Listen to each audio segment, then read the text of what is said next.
자, 말씀드린 것처럼 1장에 욥에 대한 소개를 합니다. 욥이 어떠한 자인가? 그렇죠?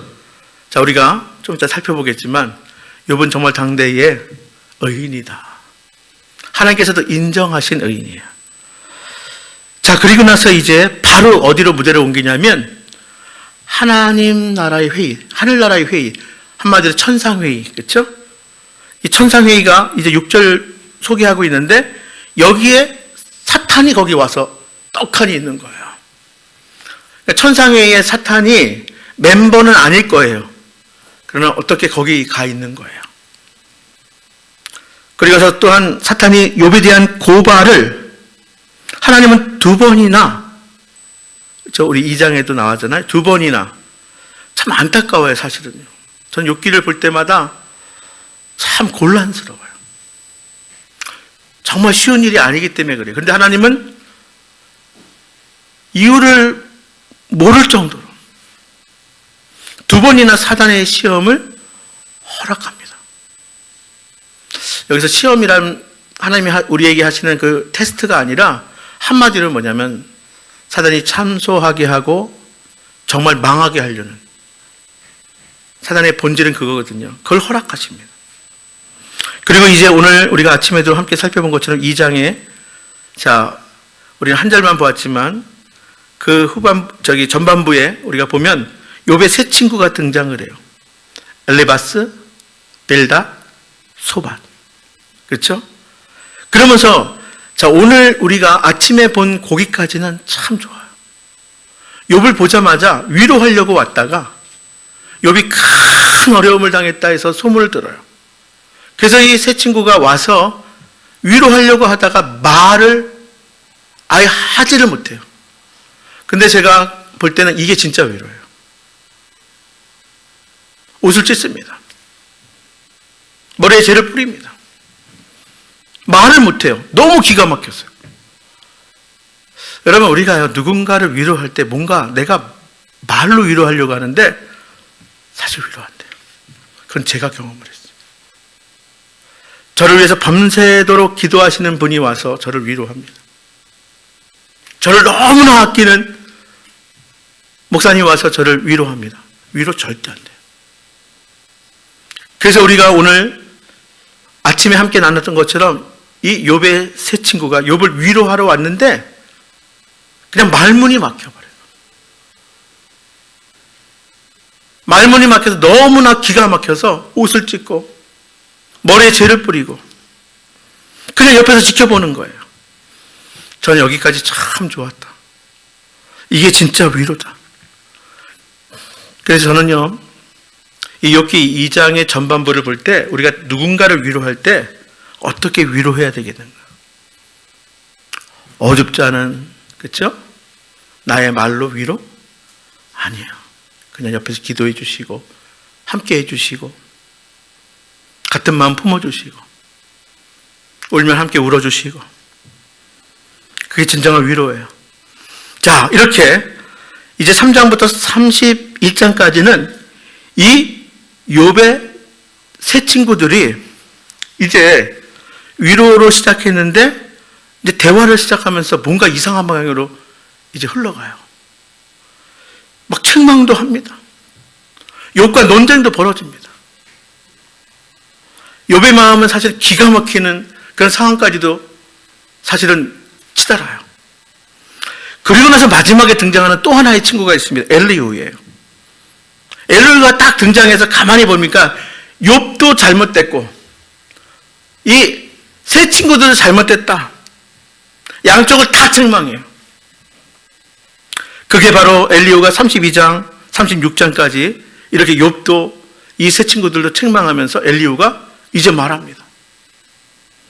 그리고 드디어 하나님께서 욥에게 아무 말 없으시던 하나님께서 이제 37장부터 41장까지 하나님이 말씀하셔요. 그 이후에. 그리고 나서 욥이 다시 일상으로 돌아오는 게 42장이 끝이에요. 욥기는 제가 표현한 것처럼 쉽지 않은 책이에요. 정말 쉽지 않은 책이에요. 앞하고 끝만 보면 참 기가 막힌 우화와 같은 드라마 같은 이야기지만 정말 쉽지 않은 그 내용, 거기에 담겨진 그러한 뜻. 그래서 욥기를 우리가 깊이 묵상할 필요가 있어요. 그냥 우리가 머리로만 이런 거야 이게 아니라 우리가 우리 인생에서 이 땅에서 우리가 겪는 고난의 문제가 있거든요. 그 문제에 대한 하나님의 말씀을 우리에게 전해주셔요. 욥기에 대해서 다양한 해석이 있습니다.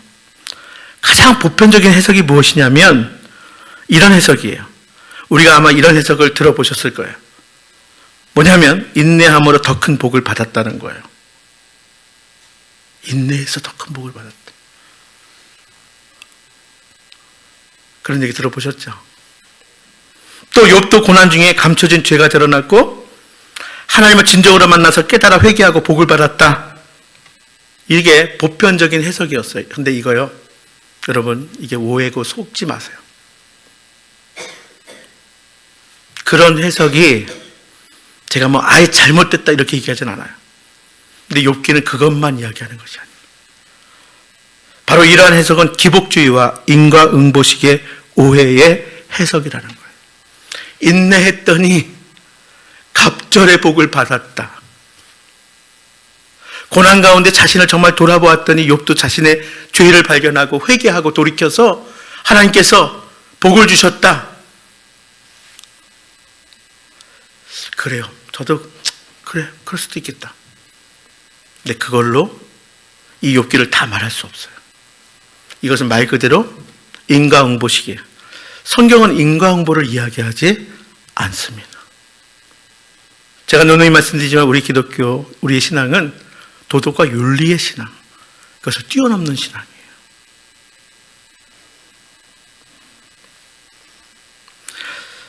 욥기는 바로 인과응보를 이야기하거나 기복주의를 참고 기다렸더니 불평하고 원망하지 않았더니 복을 주셨다.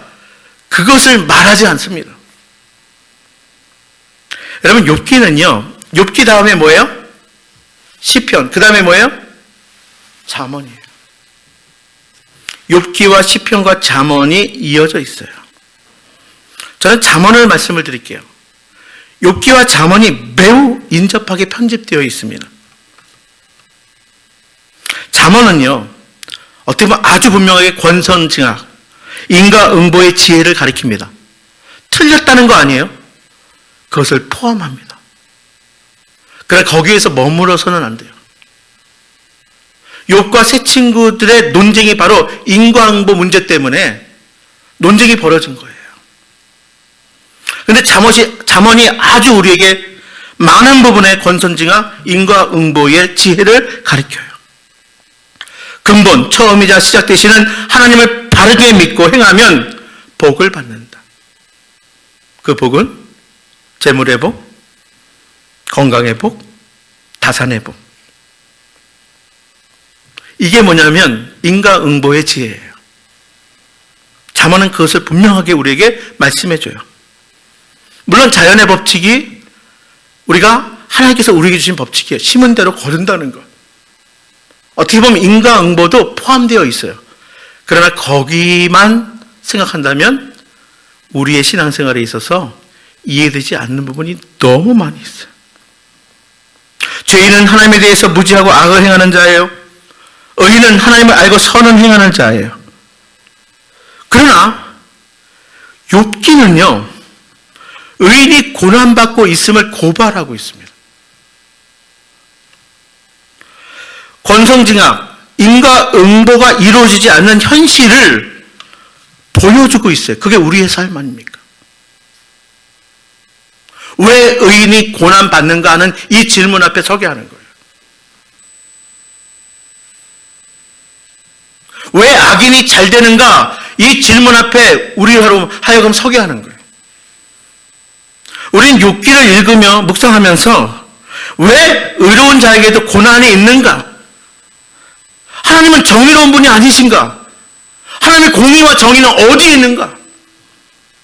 왜 이 세상에는 악이 있는가? 심지어 왜 악인이 더 득세하는가? 여러 의문들이 생기는 거예요. 자, 욥기는 그 시작을 먼저 욥에 대한 평가로 시작합니다.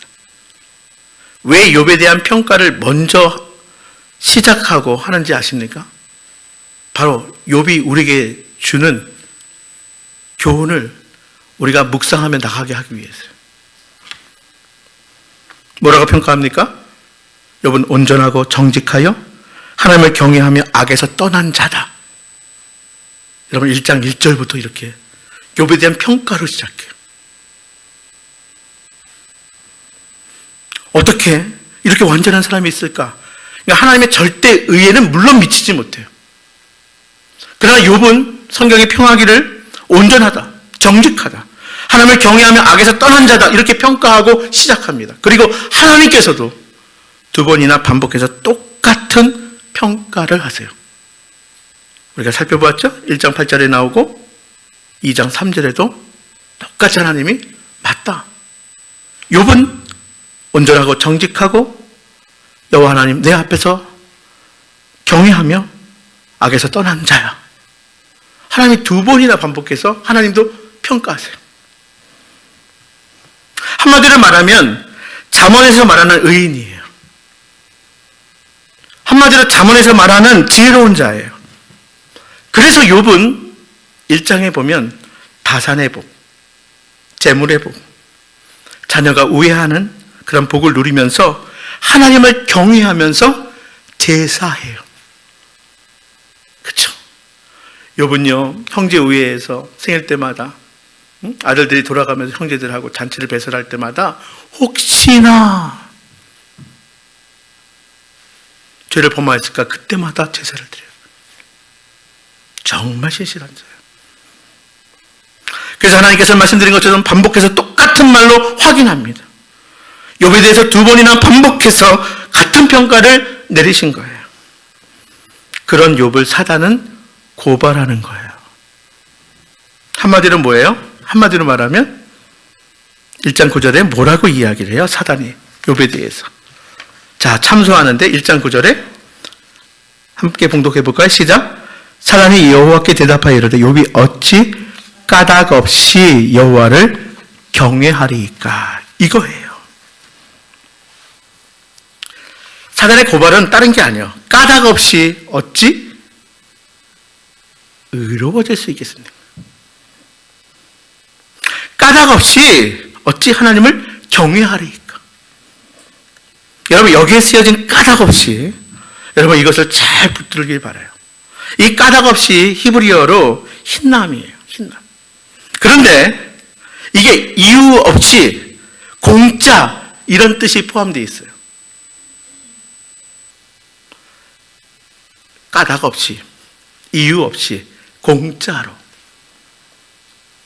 그런데 이 말에는요, 은혜의 히브리어가 헤세드거든요. 근데 이 까닭 없이 흰남과 은혜의 헤세드의 어근이 같아요. 히브리어 헨, 이게 두 가지 의미를 가지고 있어요. 하나는 불쌍히 여김, 긍휼히 여김, 은혜의 뜻을 내포하고 있죠. 또 하나가 뭐냐면 공짜, 값 없이, 이유 없이, 까닭 없이 이게 포함되어 있어요. 그러니까 뭐예요? 우리가 받은 복도 이유 없이 까닭 없이 받은 거 아닙니까? 내가 받은 구원의 은혜도 여러분 이유 없이 까닭 없이 받은 거예요. 그래서 은혜를 우리가 선물이라고 해요. 헤세드는 선물이에요. 마찬가지로 우리가 오늘 2장을 묵상하면서 뭐예요? 욥이 놀라운 고백을 해요. 나에게 복도 주셨으니 화도 주시는 분이 하나님이시라. 복도 욥은 내가 까닭 없이 이유 없이 내가 복과 은혜를 받았어. 내가 까닭 없이 이유 없이 지금 이런 고통과 어려움을 당하는 것 이것 때문에 내가 하나님을 향한 믿음이 흔들리는 이유가 될 수 없다는 거예요.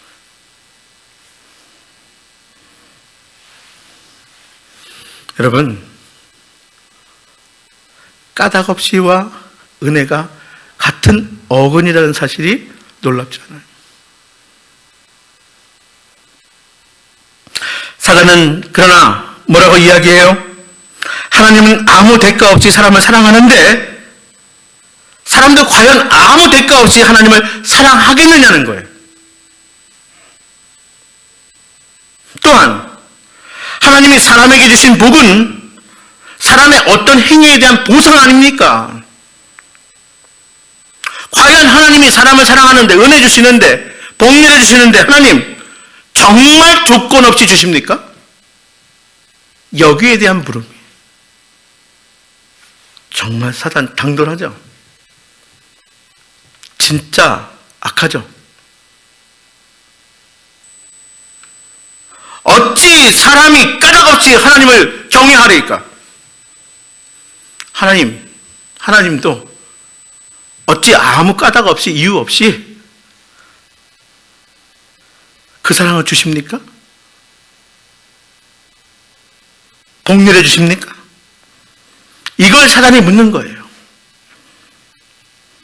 사단은 욥도, 즉 사람도 보상 때문에, 보상이 없으면 하나님을 경외하거나 사랑하거나, 즉 믿음을 지키는 것, 사람은 할 수 없어요. 보상이 없으면 사람은 분명히 믿음을 포기할 거예요. 이 주장이에요.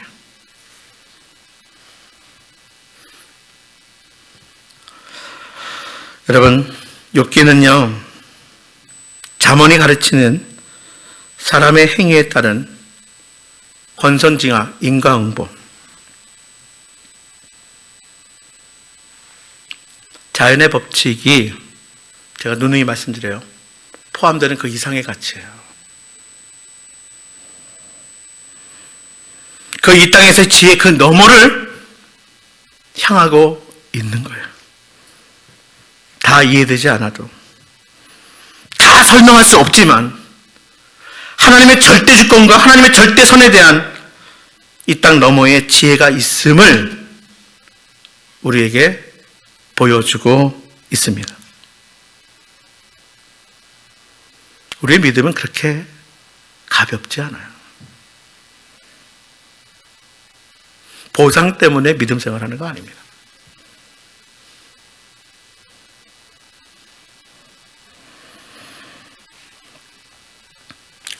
사단의 고발과 두 번의 시험, 그 끔찍한 고통과 어려움 중에 욥은 고백하죠.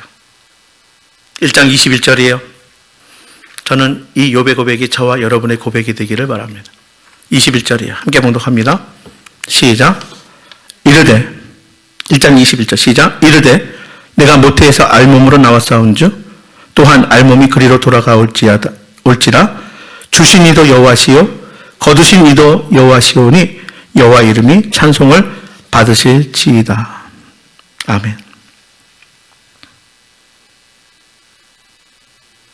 욥이 아내가 차라리 하나님께 저주해라, 그리고 죽어라. 아내의 마음이 얼마나 사실 답답했겠어요. 뭐 한편으로 이해도 가요.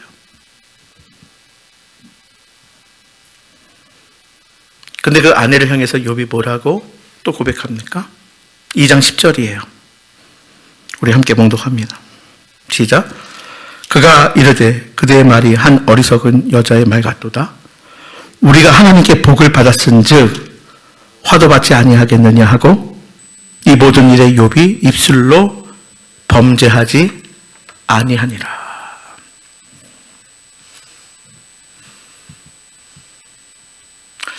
여러분, 욥의 고난은요, 의로운 자도 고난받을 수 있음을 보여주고 있어요.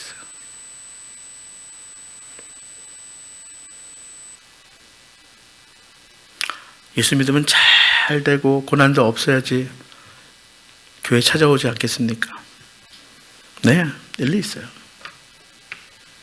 그래요. 인생의 문제가 하나님 만나고 해결되죠. 그러나 의로운 자도 고난받을 수 있음을 2000년 교회사에서 믿음 때문에 복음을 증거하다가 순교당한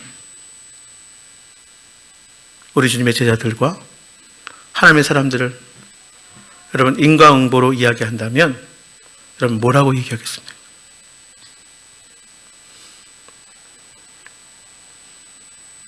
우리가 알고 있는 하나님 앞에서 정말 신실하고 진실하고 의로운 신앙인이 이 땅에서 받는 고난, 어려움, 그 일을 겪을 때 여러분 뭐라고 대답하겠습니까? 아니 내가 하나님 앞에서 비록 내가 부족하고 연약하지만 내가 하나님 앞에 의롭다고 할 수 없지만 그런 하나님 앞에서 내가 진실함으로 신실함으로 나아가고 있는데 내가 지금 당하는 고통과 어려움을 여러분 어떻게 받아들일 수 있을까요? 욥은 그것을 우리에게 말씀하고 있습니다. 욥의 고난은 의로운 자도 고난받을 수 있음을 보여줘요. 닥친 고난이 내 무지, 내 죄 때문이 아닐 수 있다는 거예요. 욥은 처음부터 고난 중에서 또 고난 이후에 한결같이 의로운 자예요. 하나님도 인정하시는 의로운 자입니다. 고난이 꼭 어떤 원인 때문에 아닐 수도 있다는 거예요. 고난을 통해서 어떤 깨달음이나 회개를 요구하지 않을 수도 있는 거예요. 우리가 신앙생활 하면서 어떤 사람이 어려움 당하면 그래도 잘 생각해봐. 네가 죄 지은 거 있을 거야. 누가 그랬어요? 욥의 세 친구들이 그랬어요.